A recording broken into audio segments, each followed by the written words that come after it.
What's going on, guys? I am Kevin Miller. Welcome to Cinephellas, and you know me, videos. I am the movie guy, and March 15th, which is a little over a week away, is my Super Bowl, my second Super Bowl, but it is the Oscars, and I can't wait. It's the time of year where I always love basically talking about the nominees and talking about who I think will win. And since I respect my editor, Logan's time, I am going to basically just give you a summary of some of the categories, but then I'll go into the major categories. So let's get into it.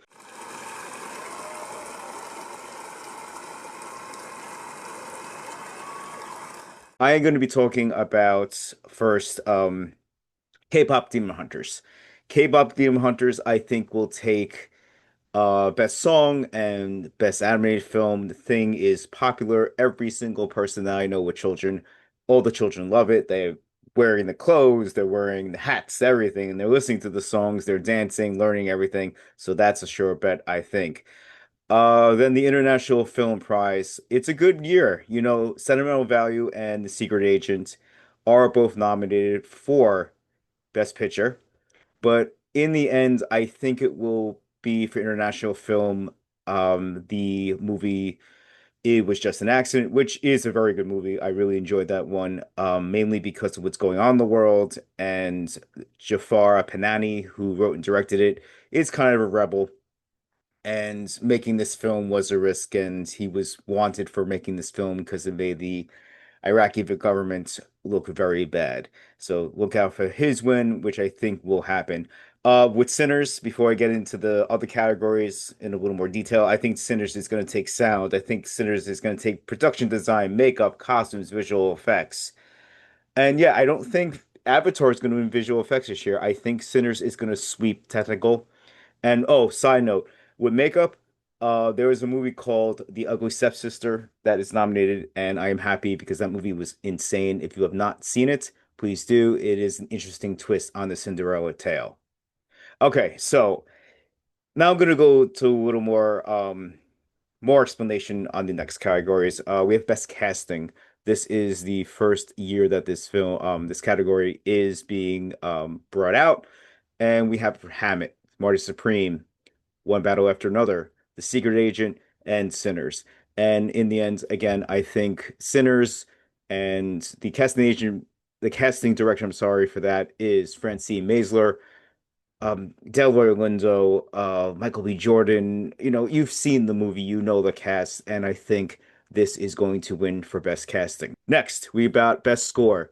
We have Begonia, Frankenstein, Hamnet, One Battle After Another, and Sinners. This is a tough category. Like most of the night, outside the categories of Sinners that I think are locked, I think it's going to be a battle between Sinners and one battle after another. Well, with this one, I think Johnny Greenwood from One Battle After Another is going to take it. Him and Paul Thomas Anderson have been working together for almost 20 years. Their first film was There Will Be Blood, and from there, they just created incredible soundtracks for The Master, which is one of my favorite films. There Will Be Blood, as I mentioned, Inherent Vice, Phantom Thread, Licorice Pizza. You know, they know each other, and his score brings out the insanity of that movie even more. But if there was an upset, I think it may be Ludwig Göransson for our Sinners. He won this award a few years ago for Oppenheimer, and he also won this award back in 2019 under the direction of his current director, Ryan Coogler, for Black Panther. Personally, you know, I know it's not going to win, but I really liked Alexander Desplat's score for Frankenstein. But you know, it is the outcast here. It is between Sinners and One Battle After Another. But in the end, I think Johnny Greenwood, who did One Battle After Another, he will become victorious that night. Okay, so film editing. We have F1, Marty Supreme, One Battle After Another, Sentimental Value, and Sinners. And my pick is going to be One Battle After Another, which was edited by Andy Jorgensen. He took a 3 hour movie, almost 3 hour movie, and made it feel like this. I was never bored in that movie. I was on the edge of my seat. I was engaged, and that is tough for a movie that is almost 3 hours, where, you know, there is a lot of action, but there is also a lot of drama and a lot of character stuff. And I think that's a lock for best editing. Next, we have best cinematography. We have Frankenstein, Marty Supreme, One Battle After Another, Sinners, and Train Dreams. My personal pick is going to be One Battle After Another, which was shot by Michael Bauman. But I think Autumn Durald Acropa, sorry, for Sinners will take it. Again, I think all the technical stuff is going to go to Sinners. And that's not a knock against her work. She created a gothic, dark fantasy that was violent and made the South look beautiful. If there was an upset, though, if there was an upset, I think Adolfo Veloso for Train Dreams might take it. My pick, Marty's One Battle After Another. What I think will win, Sinners, but maybe the dark horse will be Train Dreams, and those are my picks. Next, we got one of my personal favorite categories, the screenplay categories, actually. First, I'm going to do adapted. We got Will Tracy for Begonia. We have Guillermo del Toro for Frankenstein. Chloe Zhao and Maggie Farrell for Hamnet. Paul Thomas Anderson for One Battle After Another. And Clint Bentley and Greg Kutar for Train Dreams. Oh, this is Paul Thomas Anderson's award. The script in that movie is incredible. It's funny, it's touching, it's hilarious. It is everything that a screenplay should be, and it moves along. It moves the plot along nicely for almost a 3 hour runtime. If there was an upset here, maybe I would pick Chloe Zhao and Maggie Farrell for Hamnet, but I am really solidified on my choice with Paul Thomas Anderson, so I think he's going to take it. Okay, so on the other side, we got Best Original Screenplay. We have Robert Kaplow for Blue Moon, Jafar Panini for It Was Just an Accident, Ronald Bernstein and Josh Safdie for Marty Supreme, Ezekiel Vogt and Joachim Trier for Sentimental Value, and Ryan Coogler for Sinners. My pick would be Robert Kaplow for Blue Moon. That was the movie that starred Ethan Hawke, where he plays a former playwright who's an alcoholic and this self-sabotaging, self-loathing individual. The whole entire thing is shot like a play. So with that concept, you have to have dialogue that sings, and I thought the dialogue in that film was incredible. I thought it was funny. There was really a couple of moments in that movie that I kind of laughed out loud. But I think Ryan Coogler is going to get this one. I think Ryan Coogler may not get director, but he's definitely going to get Best Original Screenplay, and he deserves it. He mixed historical fiction, a horror movie, and just an overall fantastic screenplay that moved along and, always surprised you. So, again, Robert Kaplow for Blue Moon is my choice, but I think Ryan Coogler for Sinners is going to walk away with it. Okay, now we get into the good stuff. We have Best Supporting Actress. First, we have Elle Fanning for Sentimental Value.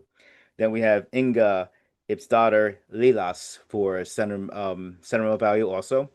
We have Amy Madigan for Weapons. We have Unmi Musaka for Sinners and Tiana Taylor for One Battle After Another.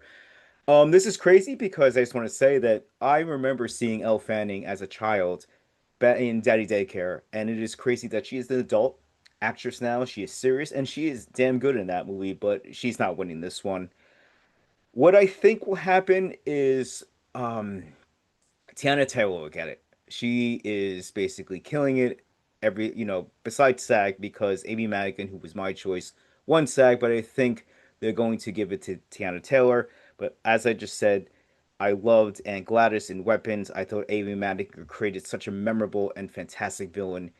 It's between, as I said, Taylor and Madigan, but in the end, I think the Academy is going to go pick Taylor. But good performance, but I prefer Madigan. Okay, best supporting actor. We have Benicio del Toro for One Battle After Another, Jacob Elordi for Frankenstein, Delroy Lindo for Sinners, Sean Penn for One Battle After Another, and Stellan Skarsgård for Sentimental Value. Okay, this one is also pretty tough. You could take away Jacob Elordi. It's his first nomination. It's a good performance, but it doesn't measure up to the other ones. Uh, Delroy Lindo, it's crazy that it's his first nomination, and it's even crazy. I know it's 6 years removed, but I still can't believe they did not nominate him for uh, The Five Bloods, which I think he should have not only been nominated for, he should have been on that stage with an Oscar. If you have not seen that movie, please go check it out because he is fantastic. And you'll say the same thing like, why is this guy who's like 70 years old, getting his first nomination at 70. But I don't think he's going to win this one. Uh, Sean Penn is very good in One Battle After Another. When I saw that movie, I was kind of like, oh, he's going to win it. People say that Benicio del Toro is better than him. I disagree. Benicio del Toro is very good in that movie. He's funny. He uses the best of his time and his talent in that movie. But I think my choice, Stellan Skarsgård, I think he's going to take it. If you have not seen Sentimental Value, I am going to do a full review on it. I've just been very busy with work and writing this list. He's fantastic in that movie. He is the heart of that movie, and it's an actor who is a veteran, and I think the Academy is going to not honor him by giving him the award. So Stellan Skarsgård is my pick, and I think he's going to get it too. Okay, Best Actress.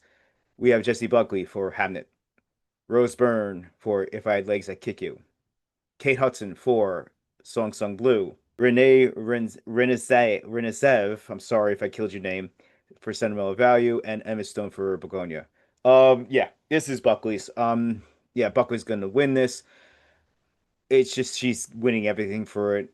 I wasn't in love with the movie, but she is fantastic in it, and she projects the horror and the fear and just the overall extreme emotion of what that character goes through. I don't want to spoil for you if you have not seen it. But I will say this, I don't understand why Kate Hudson is here. I did not like that movie, Song Sung Blue.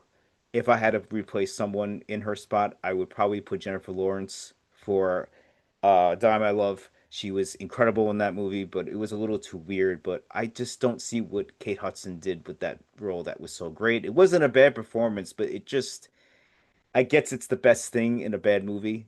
So maybe they're going to honor it that. But again, Jesse Buckley's getting this award. Okay, so Best Actor. Okay, so this changed. Originally, I had someone, I had Chalamet winning the whole thing, but I'm not sure because he's not really getting anything because I think he rubs people the wrong way. But his fellow nominees are Leonardo DiCaprio for One Battle After Another, Ethan Hawke for Blue Moon, Michael B. Jordan for Sinners, and Wagner Moore for The Secret Agent.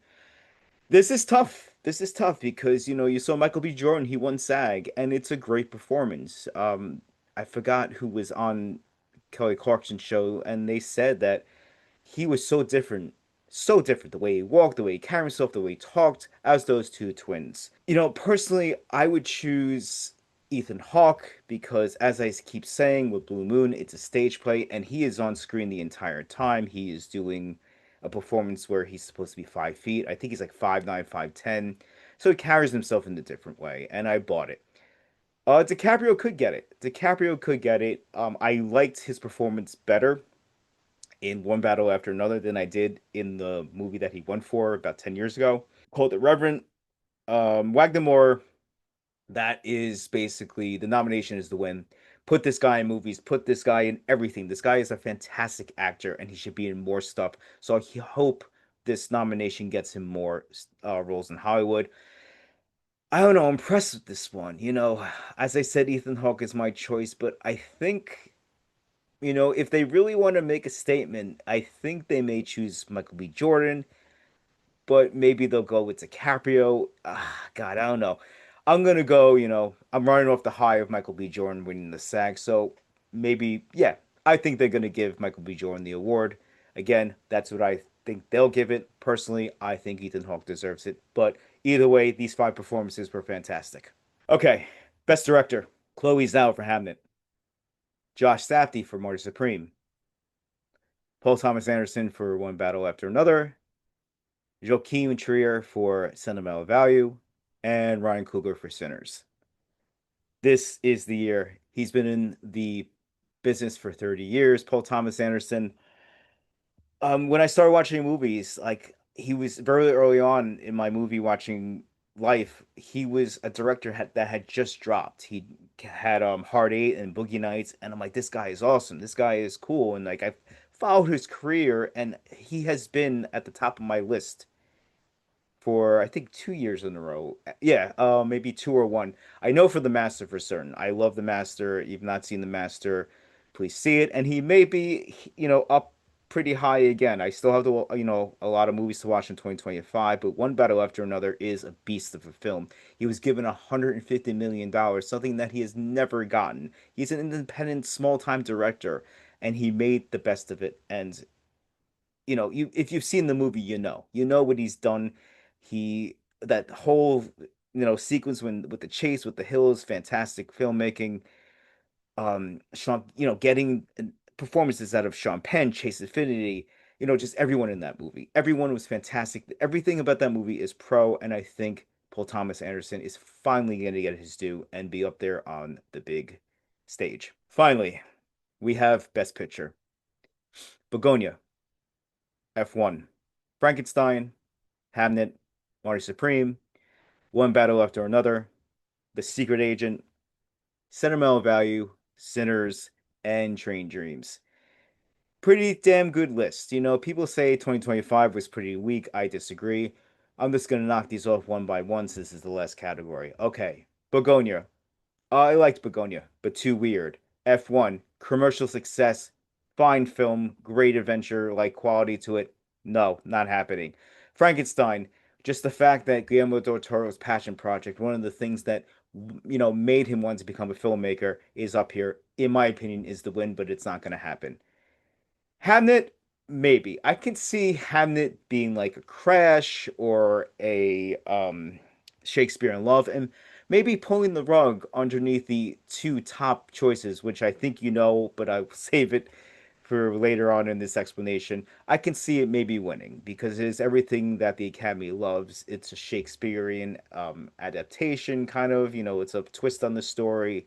It's pretty to look at. It's old-fashioned Oscar bait. So maybe that will happen. Marty Supreme, if you know the drama behind the scenes with Josh Safdie, I'm not going to go into it now.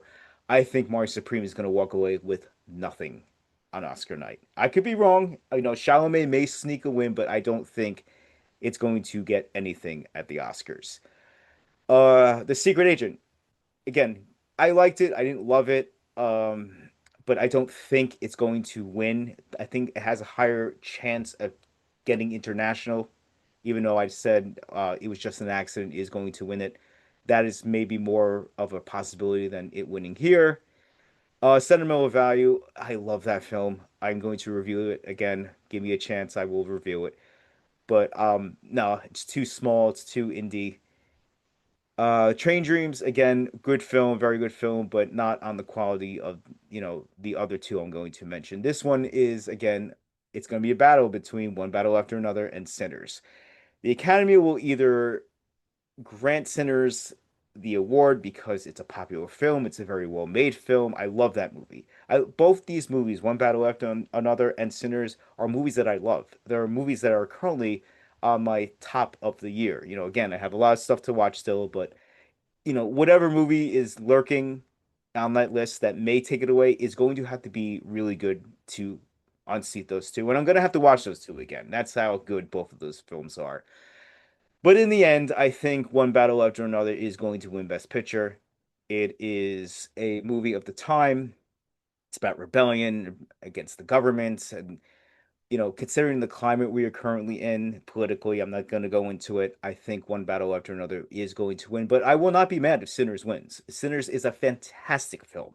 And, all of us on this site have, sung its praises multiple times. But in the end, I think One Battle After Another will take the top prize. Okay, so again, March 15th, which is a week from this Sunday, this current recording, the Academy Awards will start 7 p.m. Conan O'Brien is hosting. I love Conan O'Brien. I thought he did a great job last year. It's going to be a night, full of, upsets, wins, dreams coming true, all the good stuff that I love about film. Drop me a line above below this video. Come to the website, cinephellas.com. We're also on X, Instagram, and Facebook. We're on every social media. Let me know what you think. I'm sure Henry and Logan are going to do their own Oscar stuff, but I figure since I'm the movie guy, I would do my own. But anyway, thanks guys for basically listening to me. I love talking about film. And good luck to all the nominees. And as I say always, I am Kevin, and cheers.